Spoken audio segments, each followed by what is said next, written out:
এই মানে কারেন্টটা আগুন লেগে মারা গেছে, তাই আমরা দেখতে আসলাম। পরে এসে তো লাশ দেখলাম পুরো একদম হয়ে গেছে। গাজীপুরে ব্যাডমিন্টন খেলার মাঠে বিদ্যুৎ সংযোগ স্থাপনের সময় বিদ্যুতায়িত হয়ে এক যুবকের মৃত্যু হয়েছে।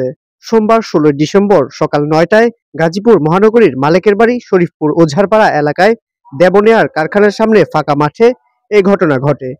নিহত ব্যক্তি গাজীপুরের গাছা মেট্রো থানাধীন শরীফপুর আশরাফ মার্কেট এলাকার সালাউদ্দিন সিপাহীর ছেলে উজ্জ্বল সিপাহী। নিহতের স্বজন ও স্থানীয়রা জানায়, উজ্জ্বল কারখানার একজন শ্রমিক ছিলেন। আজ সকালে সিপাহী বাড়ি মাঠে খেলাধুলার বন্দোবস্ত করছিলেন। তিনি চাকরির পাশাপাশি খেলাধুলা প্রেমী ছিলেন। সকালে খেলাধুলার ব্যবস্থা করতে গিয়ে বিদ্যুতের পিলার থেকে বাঁশ দিয়ে মাঠে বৈদ্যুতিক সংযোগ স্থাপনের চেষ্টা করছিলেন। এ সময় হঠাৎ বিস্ফোরণের বিকট শব্দে আশপাশের স্থানীয়রা এগিয়ে এসে উজ্জ্বল নামে এক যুবকের শরীরে আগুন দেখতে পান।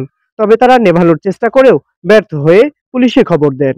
এ বিষয়ে গাছা মেট্রো থানা পুলিশের officer in charge OC Ali Mohammad Rashed জানান, শুনেছি ওই এলাকায় বিদ্যুতায়িত হয়ে একজনের মৃত্যু হয়েছে। অভিযোগ পেলে আইনগত ব্যবস্থা গ্রহণ করা হবে। এই যে কারেন্টে আগুন ধরে মারা গেছে সেটা শুনে আর কি আসলাম দেখতে। দেখলাম লাশ এই জায়গায় পড়ে নিছে।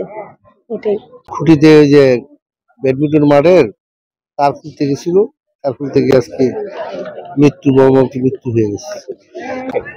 আমি আসলে এখানে আসছি এই যে র্যাকেট খেলার জন্য নাকি কারেন্টের তার জোড়া দিতে আসছে, তারপর থেকে নাকি আগুন, এখন ওইটা দেখতে আসছি এই আর কি। ব্যাট খেলে না, কারেন্ট দরকার আছে, রাতে খেলছে, সকালবেলা ওই 3 নম্বর যে 1000 নম্বর বলটা ওই তার লাগাইছে, যে ওই তারটা গরম হয়ে গেছে গা, তো ছাড়বো কি, এক হাতে তো বাস ধরা, আর এক হাতে তার গরম হয়ে গেছে, পুড়ে গেছে, ওই পুরি পিছের সাইড পুরো ফুল পুড়ে গেছে। সকালে কারেন্টের তার খুলবা গেছে না লাগাইবার গেছে, ওখানে কারেন্টের দইরা বসছে, সাথে সাথে দইরা বসছে, লগে একজন বলে আসছিল, পরে হ্যাঁ আয় বসছে, নাহলে হ্যারো ধরতো আল্লাহ।